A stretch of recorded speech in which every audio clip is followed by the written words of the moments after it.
Eu não sei a partir de que situação você tem dito que Jesus é o teu Senhor. Se é porque Ele curou você, ou se não porque Ele resolveu algum problema que você tinha, agora Jesus é o Senhor da tua vida. Eu tenho sempre dito aqui, né? A minha preocupação não está nesses que Jesus está resolvendo o problema, mas naqueles que Jesus não está resolvendo. Aparentemente parece que Ele não está. E a impressão que dá é que essas pessoas estão meio que baqueadas na fé. Estão aí, né? Ó, se o Senhor resolver, eu volto. Mas se o Senhor não resolver, então eu vou embora. Essa é a minha preocupação que eu fico. Então nessa multidão que está aqui, nesse grupo, e nessa multidão que está me assistindo agora em casa e ouvindo pelo sistema Canção Nova, de seguidores de Jesus Cristo, ou não seguidores de Jesus, mas para aqueles que seguem, será que tem muitos que estão baqueados aí? Então, vamos ver se aquele padre me convence? Essa é a pergunta. Então vamos voltar à palavra de Deus. Há uns dias atrás nós comemoramos o Natal. Deus nunca havia se revelado no meio de nós.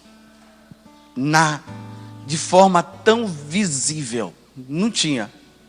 Se ouvia falar, uma inspiração que se teve de Deus, Abraão que teve, Moisés que teve, mas ver Deus cara a cara, como eu estou olhando aqui para vocês, não se via. Então uma das primeiras coisas que nós tiramos do nascimento de Jesus é essa.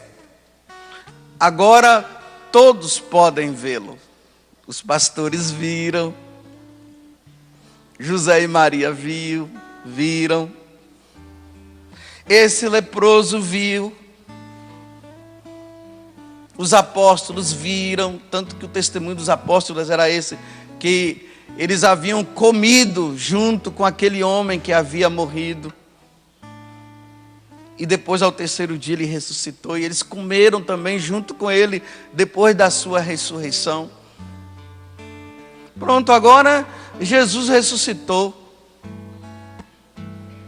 Os anos foram passando. Pedro morreu. Tiago morreu. Mateus morreu. O tempo foi passando.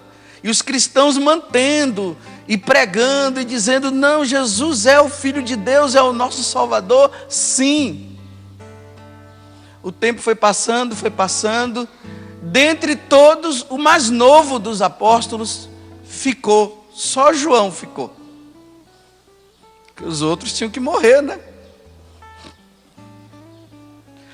A partir daí começou a surgir falsos ensinamentos. Pessoas que eram cristãs, elas começavam a ensinar, falando de Jesus, algumas coisas que não estavam muito boas. Por exemplo, uns diziam o seguinte: não, porque Deus ele é espírito, não é? Isso aí vocês sabem, né? Deus é espírito. Mas Jesus, ele é espírito e carne. Porque ele não nasceu da Virgem Maria. Então ele teve uma carne humana. Então ele é Deus e ele é homem. Não é metade Deus e metade homem. Ele é totalmente Deus, é completamente Deus e é completamente homem. Esse é o mistério. Então nesse tempo que João, era ele que pregava, começou a surgir doutrinas e ensinamentos errados.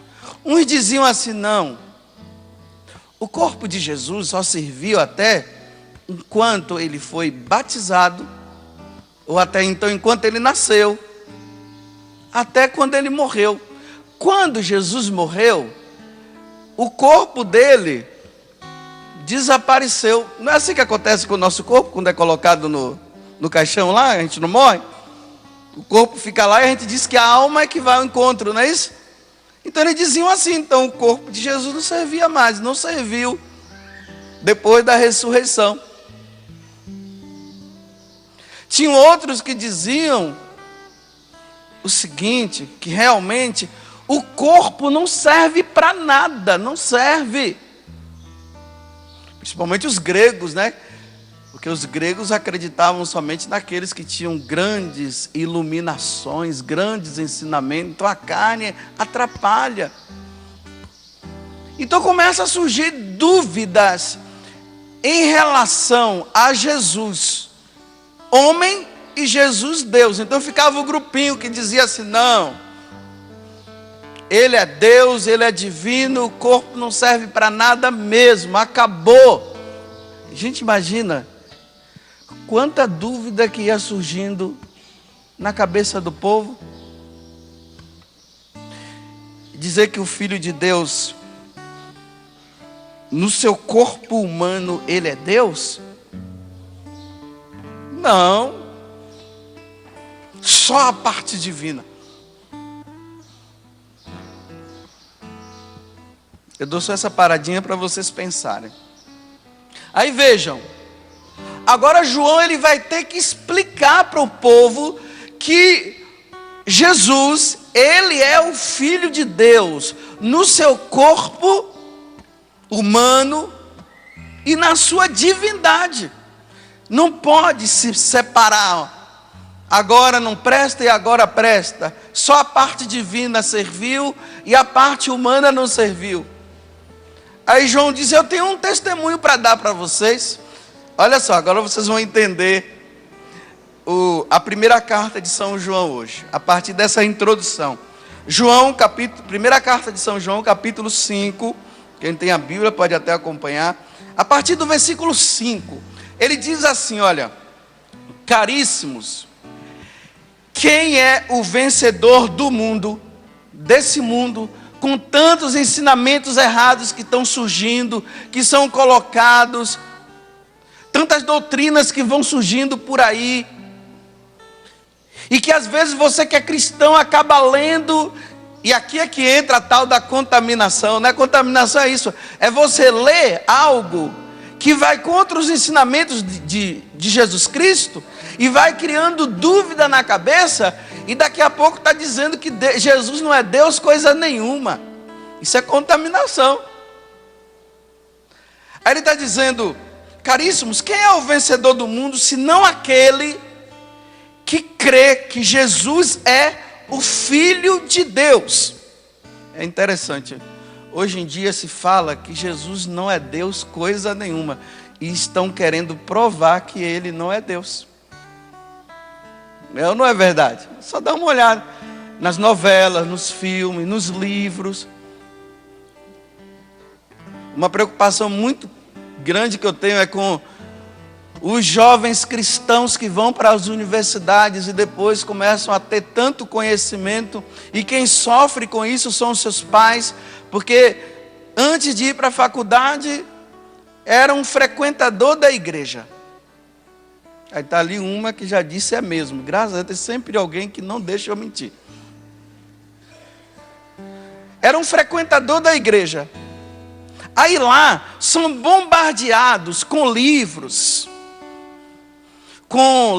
de filósofos e tudo mais, que vão com a sua lógica, eles vão provando que Jesus não é Deus, e vão falando mal da igreja, fala mal, aí vai falando dos pecados dos padres, e vai dizendo que a igreja fica querendo manipular o povo, para o povo não ser livre, para que o povo seja escravo da igreja, para que a igreja continue mandando. Aí as pessoas vão ficando tudo na dúvida. Aí esses jovens, os pais começam a brigar, porque o filho dele não está indo mais na igreja. Ele comungava e não comunga mais, se confessava, não se confessa mais.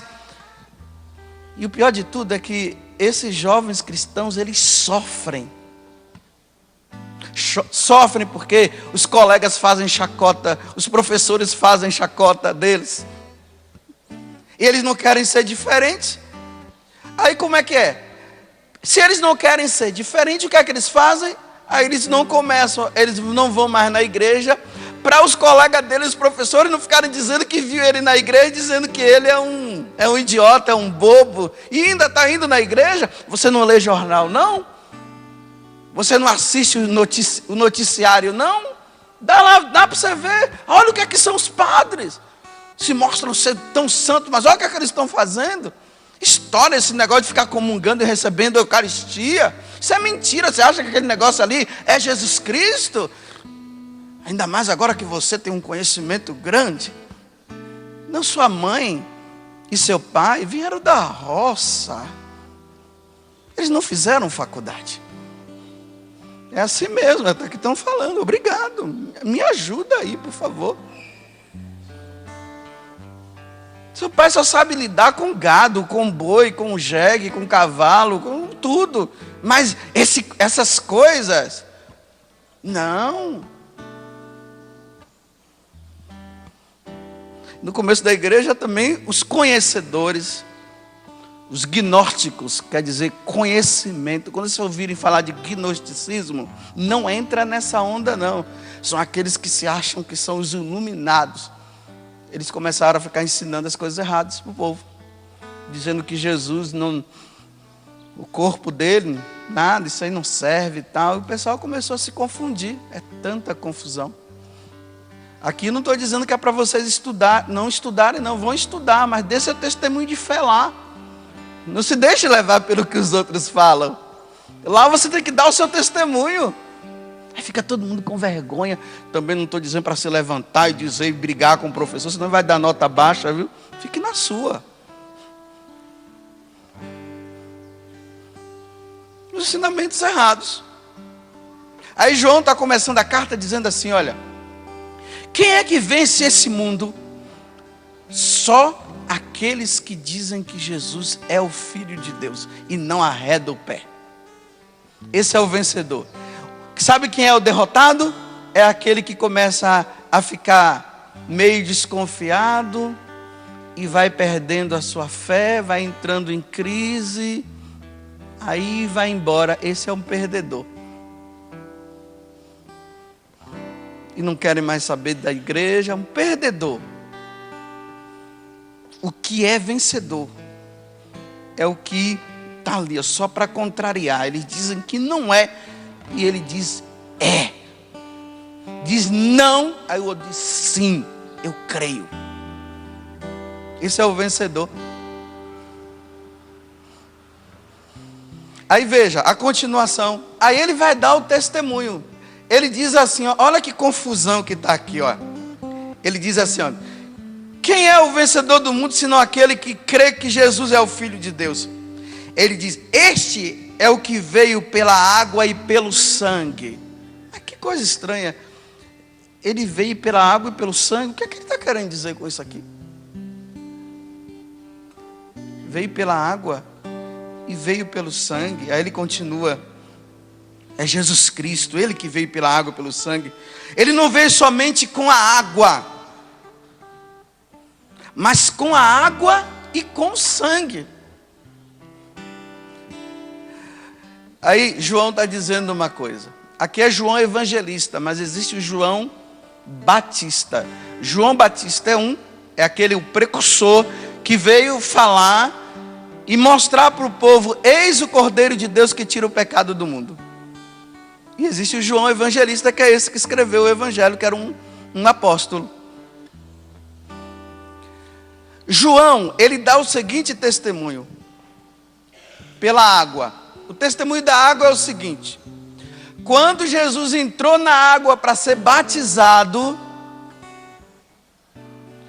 o Espírito de Deus desceu em forma de pomba, e ouviu-se uma voz do céu que dizia: este é o meu filho amado. Está vendo? Este é o meu filho. Esse é o testemunho que vem da água. Vem pela água.